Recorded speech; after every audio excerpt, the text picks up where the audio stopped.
you have this multiple growth models. In a sense, like there are events, there are communities that can be like your inbound and your blogs and other thing. Ads and channels is one other thing. Chat can be another thing. Conversationals and so many other aspects of it.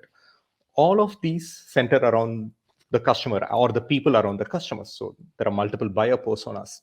But one other interesting thing is all of these, let's say if any company starts investing in any of these channels or multiple channels. So, I mean, at a seed stage, nobody's going to do multiple. They're just going to do one outbound or inbound or a couple of things. But at a certain scale, as you mentioned, a large enterprise would do at least 7 or all these or 5 of these, all these outbound models. This generates a lot of data.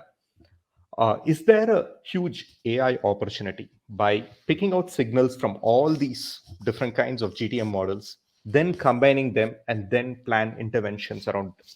I mean, I'm still talking a little broad level or something, but have you looked at like how AI can apply on the data generated by all these go-to-market? I think that's where AI will shine. Yeah, I mean, if do you mind if I pull up the model to help put context to this? Like, sure. Let me just share my screen here. So like inbound, outbound, in my opinion, that's just a let me see if I can get it on the screen. It looks like you guys have to add it to the you can present here. Yeah, it looks like someone just has to add it to the stream. But anyway, just what I'm saying is like outbound, inbound, sales sourced, inbound marketing sourced.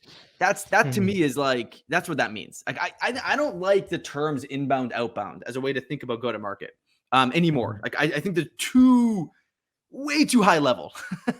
Like way too high level. Like there's a movement around inbound.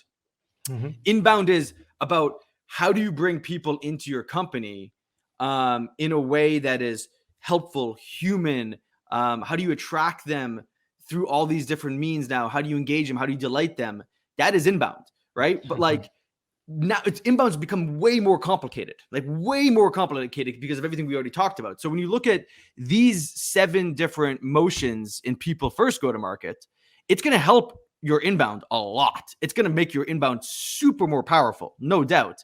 It will also help your outbound because you're not going to do a lot of cold outbound. You're going to do a lot more warm and hot outbound, in my opinion.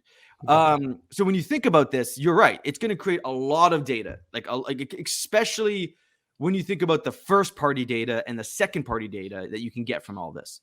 Yes. I do think that AI will be applied in a sense of intelligent process automation. There's robotic process automation, which is kind of unintelligent. And then there's like IPA, intelligent process automation. And if you apply the idea of IPA to almost any type of go-to-market function or piece in the process, say it's I want to figure out how to move a stage 0 pipeline deal to a stage 2, and there's some AI tools and technology that can help us do that. That's definitely going to happen. I mean, it's already happening today to some degree, but is it happening really well? I don't know. The jury's out on that. Hey, am I going to apply AI to help me understand how to do better targeting and engagement of my audience when I'm trying to create demand?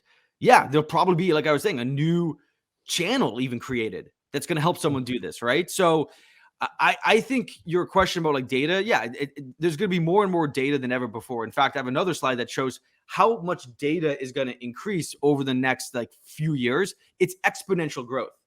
But no, it's not going to increase very exponentially. In fact, in about 67 years, it's going to plateau and then probably start declining, according to estimates. It's the growth population of the world. Okay. As a fact, at least according to the forecasts that I looked at. Possible. I mean, China has already started declining. Yeah. India is now the largest population, but yeah, India will grow for some more time. But I think the rest of the world is also declining, except for Africa and India. Yeah. So where do you go? Like, there's gonna be more noise, more data, more stuff. AI is gonna help us sift through all that and hopefully use it a lot better and give us like more freedom. But you're going to lean more into the people. So like, I think of AI in 2 ways. There's artificial intelligence. Sweet, love it. A lot of good things are going to come from it. And I'm more excited about the stuff that's going to come from it from like a more human standpoint, like healthcare, climate change, crime, mental health. Like AI for business, that's great, very capitalistic. It's going to be good and help, but like I think businesses are going to have to like lean more and more into what I call authentic interactions, the other type of AI versus just artificial intelligence. If they pivot too far into just thinking AI is going to be the everything, you're going to lose touch with what makes your business great, which is like we talked about before, people. I could see the amazing marketer in you. I mean, you moved from AI, artificial intelligence, to authentic interactions. Did you coin that, or is it? I have no idea. It's just two words. I don't care. But to my point is, you can call it whatever you want.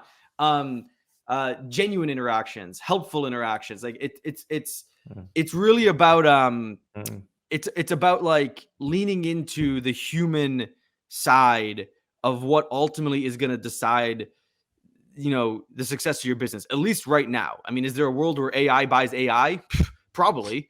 I mean, who knows? It's crazy what's going to happen, probably.